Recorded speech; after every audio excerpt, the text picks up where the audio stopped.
Okay, welcome everyone. We are here as members and moderators of the Diverse Books Club to have a live author hangout with Beth Vrabel, who is the author of Caleb and Kit. The Diverse Books Club is an online book club that is dedicated to reading diverse literature of all kinds. We pick a theme each month and we read books based on that theme. We pick a collection of picture books, a middle grade or young adult book, and an adult book to read each month. Right now, we are sitting at over 1,500 members, and we have a pretty big following on Instagram of readers who are looking to expand their reading lives. So, as part of an extension of our club, we have invited Beth to come chat with us about her work and about her research in writing this book. And we have members and moderators that have all read the book and are super excited to chat with her today. So, Caleb and Kit is a middle grade book that features a character with a chronic illness, which is our theme for February 2018. And that chronic illness is cystic fibrosis. We are super lucky because we have kind of a star member with us tonight. Catherine is going to be speaking with us about her experiences with cystic fibrosis and her experiences reading this book. And we're going to get to hear from Beth about how she researched and how she crafted her characters, and we are all so looking forward to this discussion. So I'm going to have us all get started first with some member and moderator introductions. You can tell me your name, whether you're a moderator or a member, where you're tuning in from, and just a little something about your experience reading Caleb and Kit. So I will get us started. I am Madeleine. I'm the founder and lead moderator of the Diverse Books Club, and I am also on Bookstagram as Top Shelf Text. I first came across Caleb and Kit actually last summer before it even came out. It was one of the books that I read pre-release, and I absolutely fell in love with it. So Beth and I have been chatting online ever since, and I'm so excited we chose it for Diverse Books Club. I am tuning in tonight from just outside Boston, Mass. And in addition to being a reader, I'm a teacher. So I have to say I love this book for both its qualities as a middle grade lit and as a teaching resource for our kids. So I am going to turn introductions over to Catherine. Hi, I'm Catherine. I am coming to you from Baltimore, Maryland, and I'm a member of the Diverse Books Club, and I also have cystic fibrosis. So reading this book was extra special for me. And I am also on Instagram or Bookstagram, I should say, as Catherine Reads. Hi, I'm Jessica. I am also a teacher, and I am coming from Phoenix, Arizona. I use the book in my classroom with my sixth graders, and I've done some buddy reads, and I am the classroom coordinator for the DBC.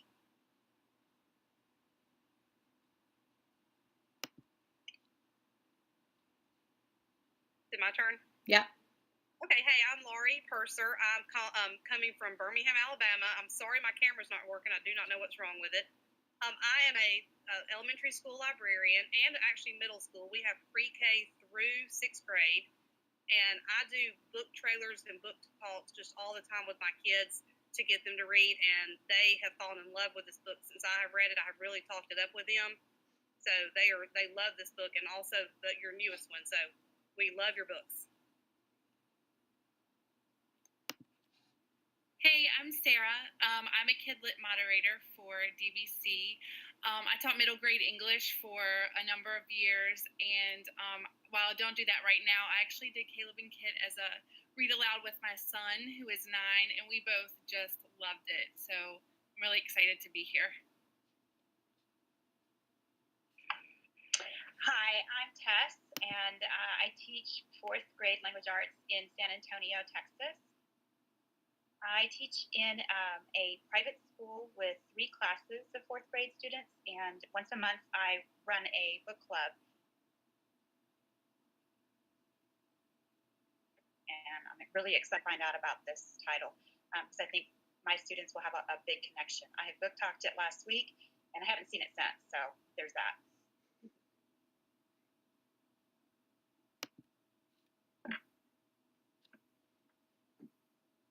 Awesome. So my name is Lydia. I'm here from Toronto, Ontario. I am an elementary school teacher. I haven't used the book in my classroom because I'm teaching grade 1 right now, but I actually reviewed it as part of my blog, where I've been doing graduate research on looking at representation in children's literature, and I came across it and thought it was a great ad because chronic illness is one of the representations that's not as frequently found in books. So I thought that was really awesome.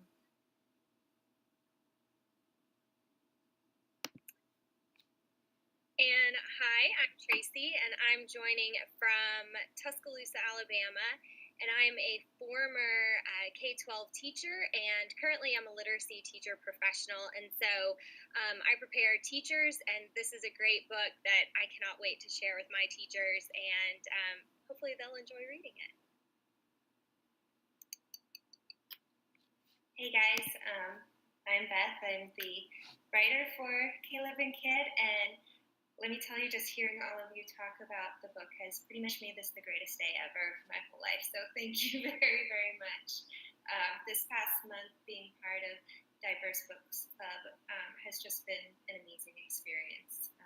Because you don't know when you kind of send your book out in the world, it's like putting your kindergartner on the bus for the first time, and you have no idea how they're going to be received. You hope it's going to be well.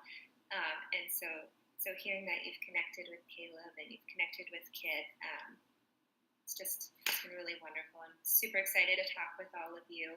And thank you for this opportunity. Okay. I am so excited to have everyone here. This just made me more happy about this book. So I think we're going to start out with everyone's burning question. And I think it's fair to say that the majority of the target audience for this book really will come to this book having very little experience with chronic illness in general, probably, but more specifically with cystic fibrosis. As someone mentioned, chronic illness is really underrepresented in children's literature, so much so that our DBC team was not able to make a collection of picture books this month because we could not find representation in picture books. So to have something that A, represents it, and B, is such a quality piece of middle grade lit is so important, and I think it's going to be a teaching tool for the majority of your audience. So when I asked everyone to send me their questions, every single person had the same question, which is, how did you come to write a book about cystic fibrosis? You know, how did you do your research, and what's your connection to this chronic illness? Great question.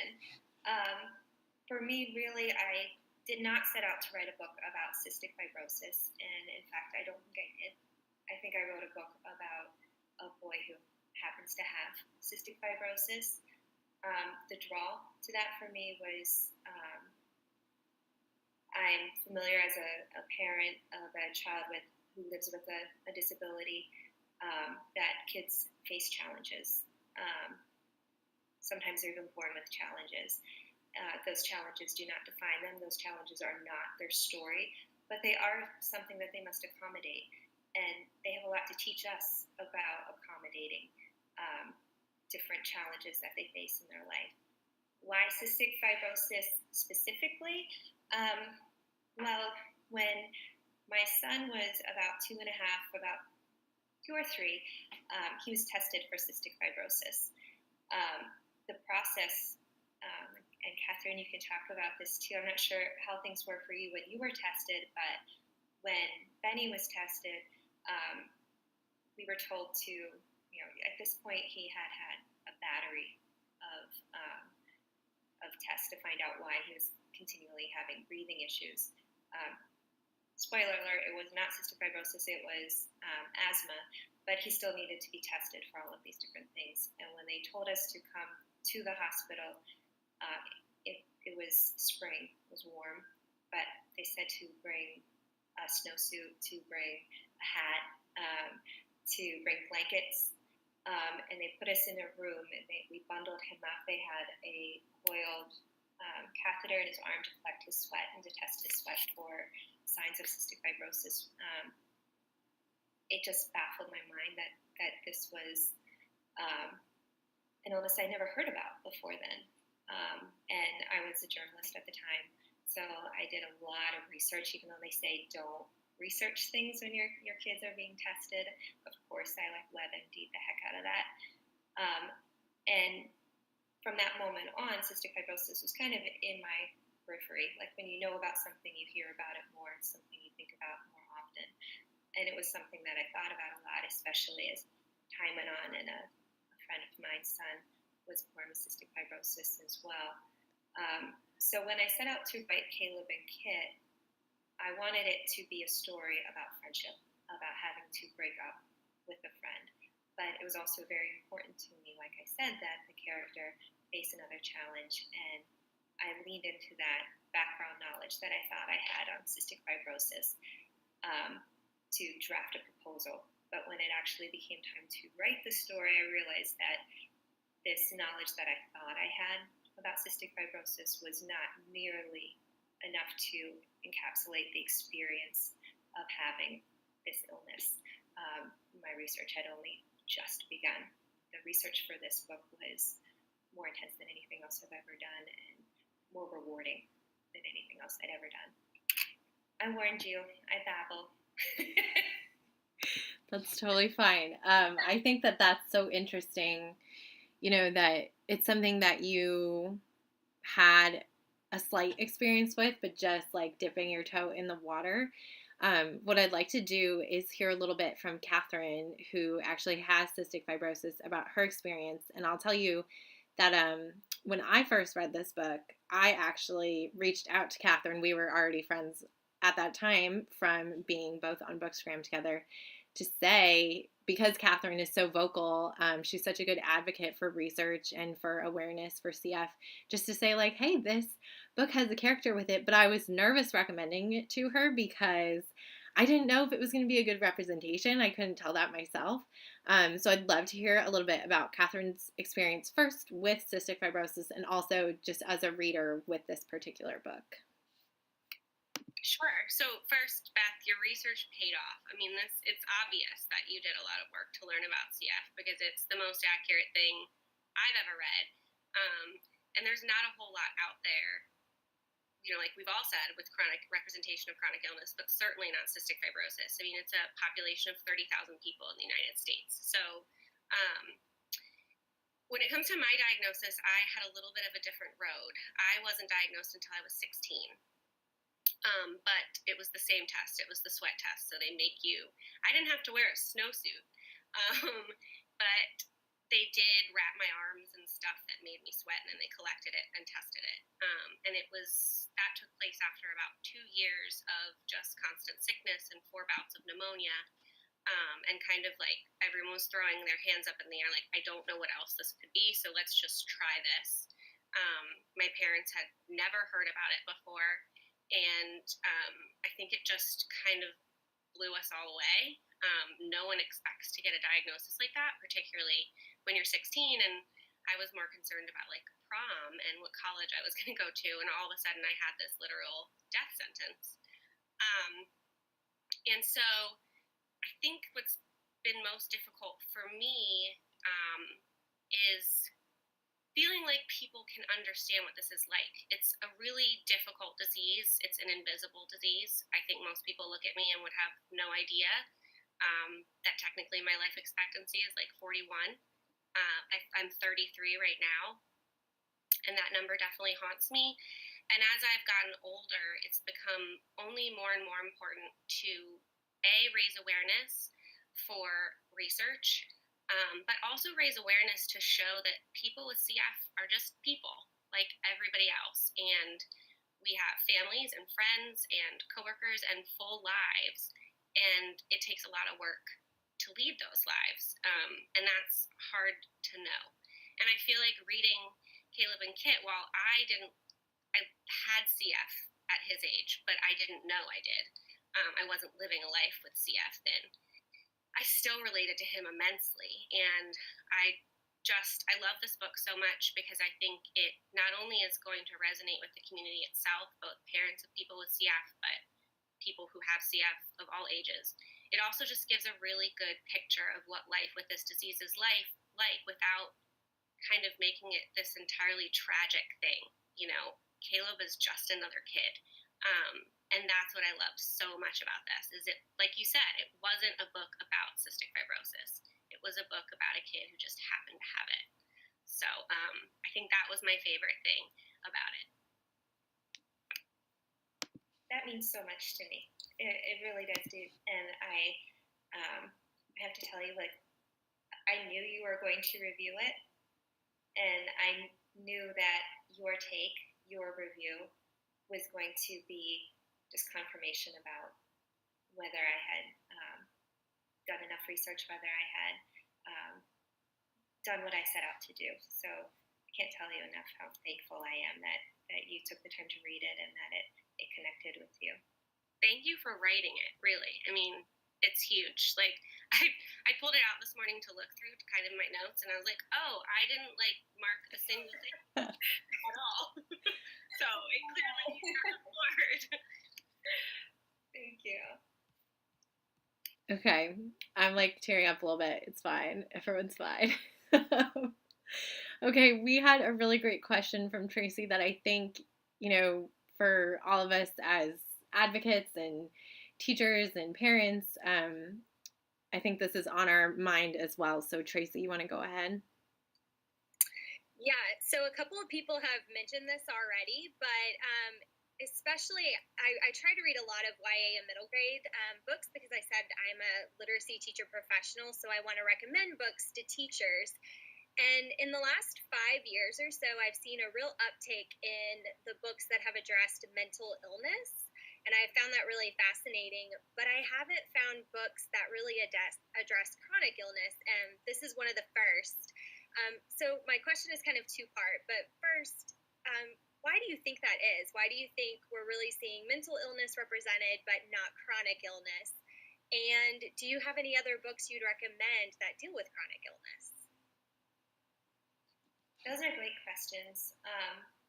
Recently, a friend of mine, Melissa Hart, who's another author, she has characters in her book who live with disability, not necessarily chronic illness, but disability. And she asked, growing up, which books did you read that have characters who live with a chronic condition? And I could not come up with a single answer. As a stretch would be The Secret Garden, because and that's not even really appropriate. I don't know why that is. It's disheartening. It's frustrating because it's real, and I feel like when it's not discussed, it's easy to be just blindsided when it happens in your life, that there isn't a cure for every illness. There are ways to accommodate it. There are ways to live with it.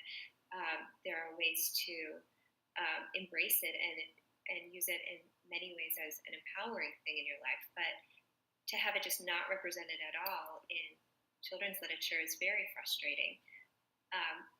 I tried to think about different titles that do represent it when I was talking with Melissa, and then again before talking with you. Out of My Mind is a fantastic title, and then in YA there are some other options. Most of them, like you said, do revolve around mental illness, such as Challenger Deep. I'm not sure if you've read that one, but that's, as a parent, it's painful to read, but also so important. Faulkner Stars might be another one. But in middle grade, it's really absent. I think there's a lot of room for growth there. And I hope to see that continue. I hope it continues both in mental illness, which does affect children in middle grade, whether it's themselves dealing with anxiety or issues, or their family members. I mean, it is a crisis in our country right now to have improper mental health care. And of course it's going to affect families, and of course then it's going to affect children. So I hope to see more and more of that. And I wish I could give you a lot. I mean, I don't want to muddle between disability and chronic illness, but I feel like there are more books featuring disability as well. And I also don't want to be like, read all my books, but I did write a blind guide to Stinkville prior to Caleb and Kit, and that one features a main character who has albinism, and as a result is visually impaired. And I'm seeing more books like that come out as well. Certainly not taking credit for that. I'm just saying I'm having to see those as well. I hope it grows. It's a conversation that we need to have, especially as changes in administration in our government make things a little bit more challenging in education and for Americans with disabilities and chronic illness. And as you were talking, I really hope that this is kind of a starting point and that more books like Caleb and Kit will get written that do represent children with chronic illness, but also that's not the whole story, which I think we've all mentioned too, but in an accurate way and in a way that they're just kids, but they happen to have this other thing they have to think about. I think that's absolutely key. I remember being in middle school and getting my Scholastic book list and checking off books like 16 and Sick and like books that were entirely about the illness or the disability or the change that happened suddenly in their life, rather than enfolding or encompassing part of their story. And I would love to see more and more of that. Another title just popped in my head, Sisters. While the main character is not dealing with a disability or an illness, As Brave as You by Jason Reynolds is on my to-be read list. I haven't read it yet, but I'm really excited to read that because I love him and like everyone else. But thank you for that question. I think that's awesome. Okay, so I do want to add that actually our recommendations moderator, who is Ruth Ann, has been working hard all month to try to dig up more titles around this topic, and she'll be sharing her list of those next Monday. So hopefully we will have a couple more titles for everyone to recommend. I just pulled this one off my shelf. This is Ghosts. It's a graphic novel. I don't know if it's middle grade or YA. I don't know which of those two it falls under, but this also happens to be about a character with CF. So this was the recommendation that came to me after I loved this one. I haven't gotten to it yet, but like you said, I think we are waiting as readers, and I think we're speaking up more often now about how we would like to see more representation in children's literature in particular. I can say from my experience as a special education teacher that I work really hard with the general classroom teachers in my school to bring more representative literature to their classrooms. And I feel like this is a really good addition to classroom libraries. It's not appropriate for my kids who are 7, but it's great for kids, starting around 4th grade, I would say. And what's great about it, like everyone has said, is that it's not only about CF. It's about a kid who has CF. But in addition to that, he has a crush that he is trying to deal with. And that is for him, very difficult. He has parents who have divorced and a step-parent in his life that he's really trying to navigate this weird relationship with. And there's a lot of other stuff going on for him that competes with him kind of managing his CF day to day. And we see him struggle with that throughout this book. But we also have another character in this book who has some interesting experiences. So Tess is going to take a minute to talk a little bit about Kit. Okay.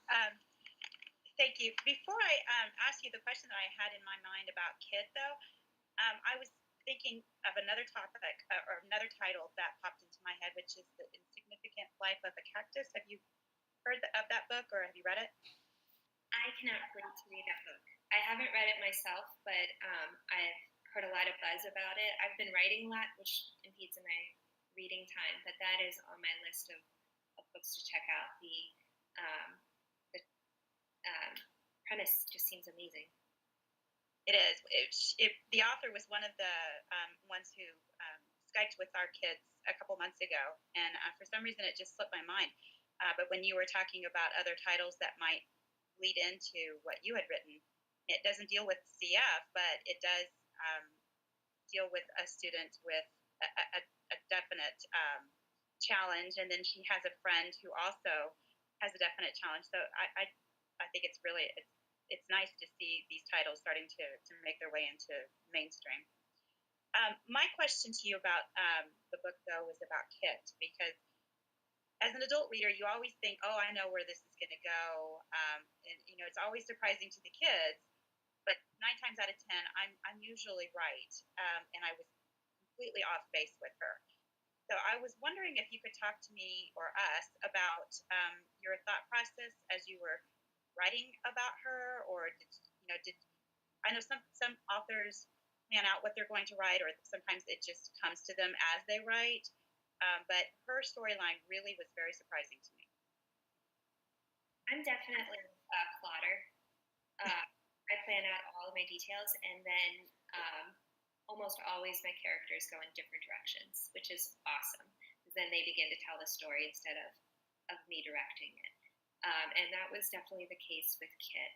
I did not anticipate Kit being a particularly present character. I thought she was going to be more of a sideline character, but she very much became a centerpiece to the story.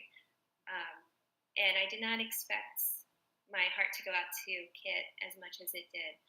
I love her, and I actually, when I finished Caleb and Kit, when I read it to my son, his first comment afterwards was like, Mom, just please promise me that when they're in high school, they meet each other and they have their friendship again. So I guess that I should have given a spoiler alert there for anyone who hasn't read Caleb and Kit.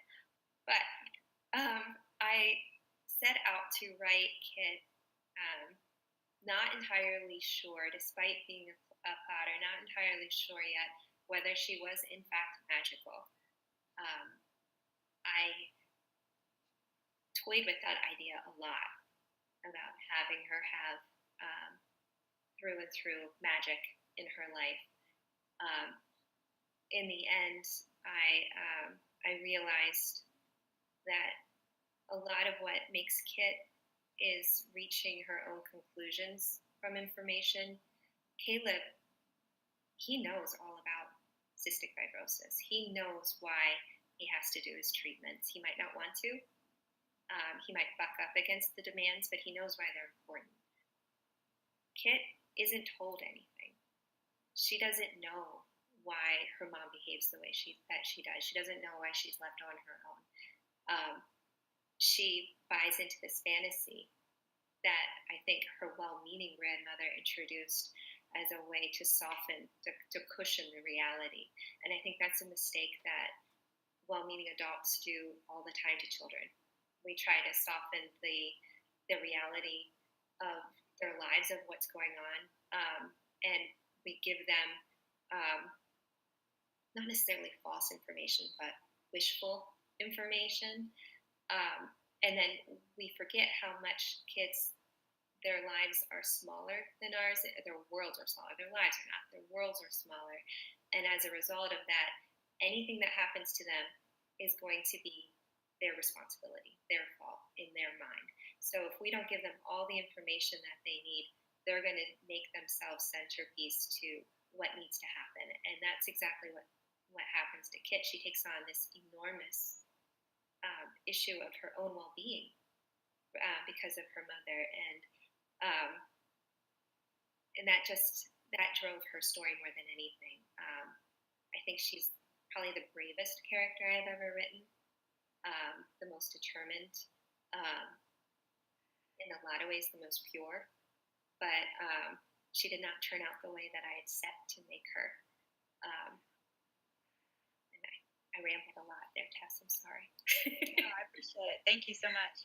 Sure. I also have to say, if you hear some snorting in the background, my dog just wandered in the room, so I'm going to really quick shoo him out because he's being really loud, sniffing at my feet.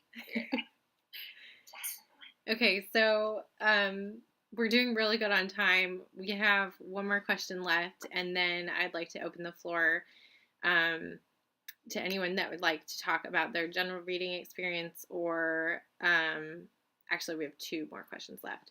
Your general reading experience, or if you've picked up Beth's newest novel, which I think is totally worthy of a read as well. So I'm going to have Sara ask our next question. So there's more to Caleb's experience than his CF. He has divorced parents and a complicated relationship with his brother. And we just wanted to know if you could speak on the familial relationships in the book and how they came about. I love Caleb's family. Like, I would love to go get coffee with his mom. My sister, when she read the book, called me afterward, and she's like, I kind of want Derek to be my boyfriend. Yes, I get that. He has so many people who love him and support him, and I think that that's realistic and also sometimes missing in middle grade literature. You don't often have strong parents. You don't have strong families, and while I think his dad has a lot of room for improvement, and hopefully will get there, his mother she's there, she's invested, she's present. I understand why that's not often represented in middle grade and especially in young adult, because it's almost as like the children's stories can't happen if there's a parent there who's really watching them and guiding them. But I think that that's not true, because we all have stories. We all find ways to make those stories happen in our lives and when we were children and today. And I think his family has some ties also to my family. Like, I can tell you that if I had been misbehaving the way Caleb had, and there's that scene where his mom comes in and doesn't say a word, just unplugs the television and carries it out of the room, that is 100% my mom. She would totally do that. As far as his relationship with Patrick, his perfect Patrick, his older brother, I thought a lot about the impact of having Caleb's medical issues, medical concerns, life expectancy, how that would weigh on a sibling. I think it's without question that Patrick loves his brother, wants the best for his brother, but he also, throws a really large shadow, and Patrick has to do a lot to kind of get that attention back, and I think that's reasonable as well. I had a lot of fun creating this family. I know everybody loves to hate Caleb's dad. I have a lot of sympathy for him as well. I don't like him, but I have sympathy for him. Okay. I have sympathy for him too, but I have feelings. Okay. I'm going to turn it over to Jessica. She is one of our classroom coordinators, and she has a great story that I've asked her to share with us about her experience using this book with her students. So I had originally kind of heard about the Diverse Books Club through Instagram and joined as a member. And I immediately started using it in my classroom because I just felt like this was something that my students needed to be exposed to. So that naturally kind of turned into me being a part of the team, which I'm very grateful for. One way that I started using the books in my classroom, because I can't use them as whole group every time, I don't have enough copies, resources, all that. So I started doing buddy reads. So I would kind of do a book talk, let my students know what the book was about, how it tied in with the theme each month. And then I just left it open to them and let them know that if they would like to be a part of the buddy reads, that they can come tell me. We set up a time frame. So for Caleb and Kit, we read 2 chapters a night and then talked about it the next day. And I had a student who expressed interest, and it is a student who does not speak in class at all. She has a lisp. She goes to speech, and she has very little confidence speaking with the rest of the class. So I was very surprised for her to, one, come out of her comfort zone and ask to be a part of that. And I was also a little bit concerned at how a buddy read would go if she wasn't willing to have the discussions. So we read the first 2 chapters, and we came together the next day, and I told them, I said, I just want to hear your reactions. What do you think about Caleb? What are your general reactions? And she just opened up, and I heard her speak more in those 5 minutes than I've heard her speak the entire year. And it was a really, it was amazing for her to have a piece of literature that she wanted to read and that she wanted to be a part of a group. So I really appreciate you writing something that was able to give my student a voice. I definitely should have brought some tissues. That's an amazing story. I can't thank you enough for sharing the story with your student, for being the type of instructor who invests in your students and finds ways to bring each and every one of them out of their shell and look to what they can contribute. That's amazing. Thank you. Thank you.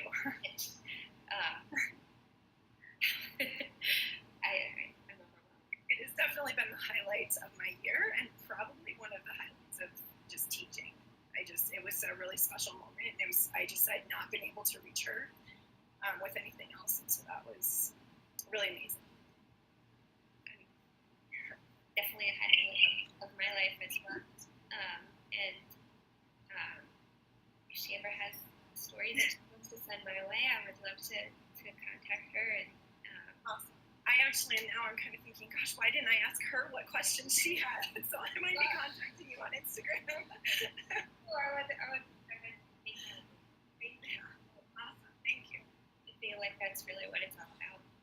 We have so much of writing is sitting at my desk, staring off into space, and telling myself stories, not knowing if they're going to actually connect with anyone. So to hear that it did, that means the world to me. Thank you. Okay, so while we're all wiping our tears, this is the 3rd time I've heard the story and I'm crying, so don't worry. I wanted to just share something that has been in the news recently related to cystic fibrosis. When we work together on the team at the DBC, we get together 2 Saturdays a month, and we have a big meeting on Hangout just like this, and we talk about everything, and we like to share celebrations just from our lives in general. But one extension of the DBC that's really important to us is our related resources. We have a moderator named Alexandra who works really hard to dig for articles and, video clips and all this different stuff that helps you dig deeper into the books that we choose. And one of the things that we celebrated as a team this week was some big news for the CF community about a new medication that has become available. So I'd love, Catherine, just to talk for a minute about this because it is huge news for the community. Sure. So I won't get too scientific because I can't even really. But in the past, probably 5 to 7 years, they developed new drugs that actually target the cause of the disease. So it's not a cure. You have to continue to take this medication. It kind of supports and supplements what the genetic mutations are unable to do. And this is the 3rd one of its kind, except this one is different in that it is a combination of 2 drugs, one that had been previously approved and this new one. And I actually was asked to take part in this drug trial about 2 years ago because there are hundreds of cystic fibrosis mutations, and not every drug works for every mutation. So this one just happened to be targeted at one of my 2 mutations, and it was approved by the FDA. So for the past, first of all, it hasn't necessarily increased my lung function numbers a drastic amount, but it has increased my quality of life. Before I started this trial, I was looking to go on disability, and now I'm not. So it's huge, and getting that news was like the biggest weight off my shoulders because I didn't know what I would do if it wasn't approved. To have to go back to how I felt before this was devastating. And I've thought a lot too just about access to clinical trials. I mean, it takes a lot of time to participate in one of these. For the first year, I was there probably every other week, sometimes for a full day, and I'm lucky that I have a job that was supportive and was like, yes, please do this, and that I had time off, and that I'm near a hospital that had the trial. You know, some people have to travel miles and spend the night. I am close to Johns Hopkins Hospital. I'm literally like 2 miles away. So it's also just made me think a lot about the privilege of being able to participate in this, and that some people aren't. If you're on disability, you're only allowed to earn a certain amount of money outside of that, and they do compensate you when you participate in a trial, so some people aren't able to participate because it compromises their Social Security disability, which is awful. But it's just such a huge, success for the community, and I think everyone's really excited about it because they're now actually, because this was approved, they can go into what they're calling triple drug therapies. So like this was 2 drugs, now they're going to look at combining 3, because ultimately the Cystic Fibrosis Foundation is doing a really good job at making sure that they find a drug for every person with CF. And they're not going to stop there. They want to find a cure too. But this is a huge step because it's a really new, revolutionary kind of medication.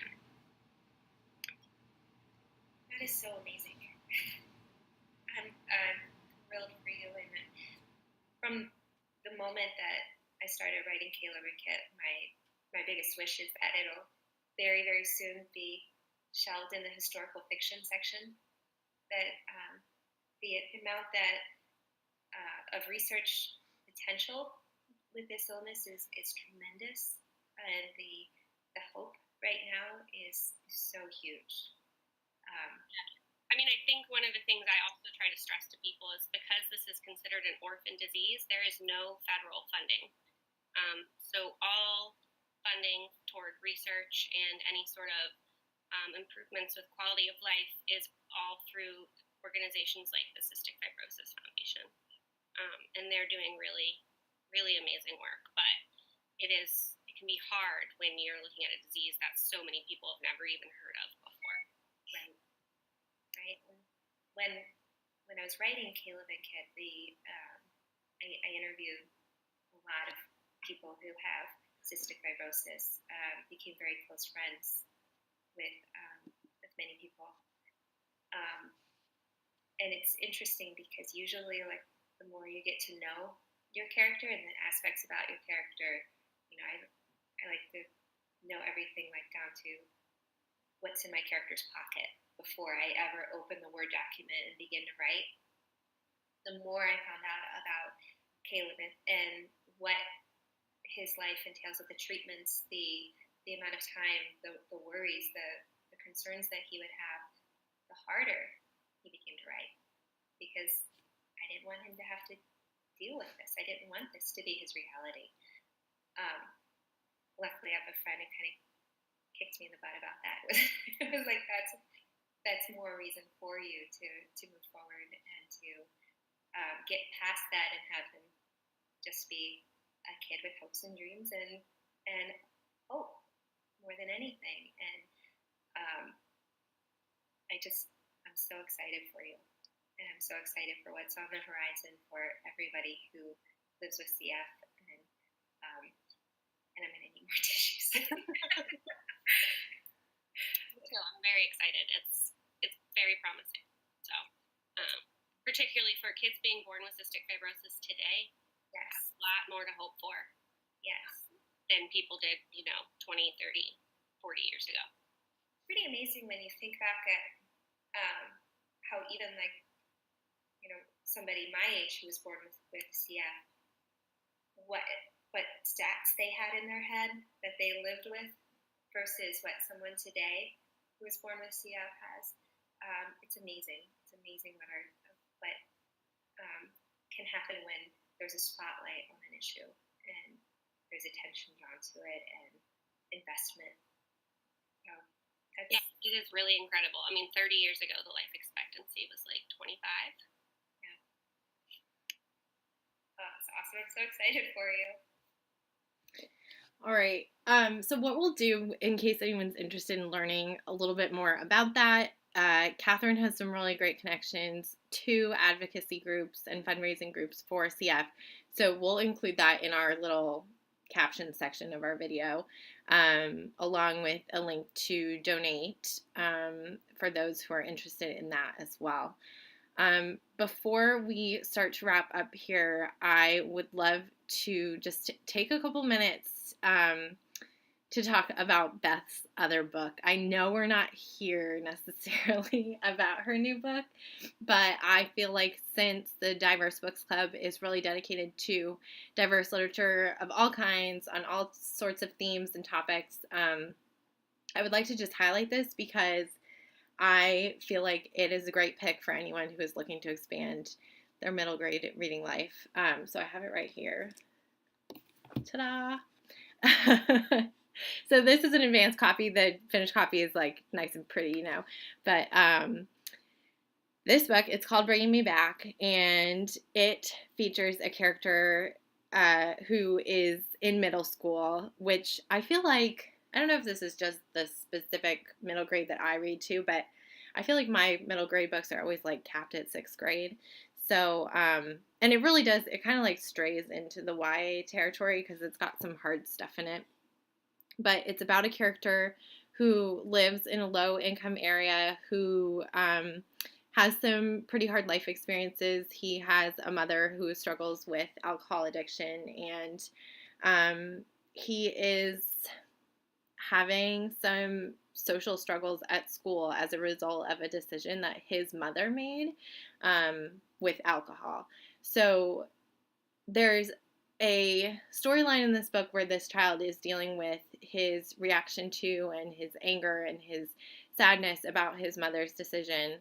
And then there's another storyline about an animal that like had me totally sobbing because animal stories are really hard to read, Beth. Okay? Don't do that again. There's a bear that's in trouble. It's a little bear cub that's in trouble in this book. And throughout the book, this boy is really trying to advocate to help the bear. And he sees that bear as like a symbol of his ability to fix things that he feels has been broken in his life. So I would like to just hear really quickly, Beth, if you have any thoughts to share about this new book. This just came out, so it should be widely available right now. It should be. Thank you. I really appreciate you talking about it. Actually, I have it here too. There it is. This book was an example, I think, of one of the perks of being a writer is you can find something that makes you curious and just follow it to the end. I heard a story about an actual bear cub that was spotted in Clarion, Pennsylvania, a couple of years ago with a bucket on his head. He became this campaign on social media for the townspeople to try and save the bucket bear. I could not get this story out of my head. I wanted to know what happened to him. I wanted to know if he was okay. And that led to thinking about what would cause a bear to trap himself this way. And that led to it being circumstances beyond the bear's control. It had to be something desperate. It had to be something that he didn't want, but found himself trapped by, which led to creating a character who has those same situations, has circumstances thrust upon him that he needs to find his way through. And the way to find his way through is to lean on other people for help, even though that's the scariest thing possible. Just like a bear, the scariest thing possible for that bear would be to lean on humans for help. And that's what he has to do. I can tell you that going to my agent and saying, I have this idea for this really poignant story about a boy breaking through horrible circumstances, and also a bear with a bucket on his head. She was like, really? Are you serious? But when I put it together and presented it, of course, she's amazing and she was completely on board. And I'm really excited with how it turned out. I love Noah. He's definitely the angriest character that I've ever written, but he deserves his anger, kind of earns his anger. I also learned a lot about having an incarcerated parent, having a parent who's dealing with addiction. As a mom, my absolute biggest fear is being separated from my children, and to have that play out between Noah and his mom was like a sustained panic attack writing that experience. But I feel like it's also a story that rarely gets told. You don't have a lot of kids who are growing up in that level of socioeconomic demographic, and you don't hear a lot about kids who are troubled who find somebody who champion them. I was lucky enough to find both Rena, his best friend at school, and Jeff, his mom's boyfriend, who kind of help bolster him through what is inarguably the most difficult situation that a child could be in. So thank you. Yeah, I have to say, when I went into it, I expected Jeff, who is the mother's boyfriend, to be a character that was going to further the problem, or to be a character that I was going to be disappointed with. And I, having been a teacher in a low-income area that many of my students had similar life circumstances, I really liked that there is a character in this book that's an example of, that one caring person that can make all the difference in a kid's life. That one person who's just persistent and constant in their life with their support, and with a good example, because I think that many of our students who we are trying to bring more diverse literature to are in need of a person like that in their life, or maybe have a person like that in their life, but don't yet recognize how that person can really make their life much, I don't want to say much happier, but much more meaningful, and that those relationships can sometimes help kids to work through the things that are hardest in their life, particularly with their parents and decisions that impact children. Yeah, absolutely. Having that relationship with someone takes so much bravery on the student's part and so much dedication on the adult. So much bravery to open up and to trust someone, and just absolute determination to get through on the adult's part, which I think Jeff embodies in the book, and that Jessica did with relating to her student, where you just, there needs, both sides really need to be able to find a way to connect, and bringing me back, that's over this bear that Noah just refuses to give up on. And Jeff realizes that if he's absolutely going to stand by Noah and not give up on him, then he can't give up on the bear either.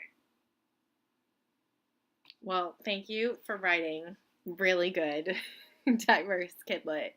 The DBC wholeheartedly recommends this if you have not read it yet. I am going to wrap up just by giving a little shout out to where you can find the DBC.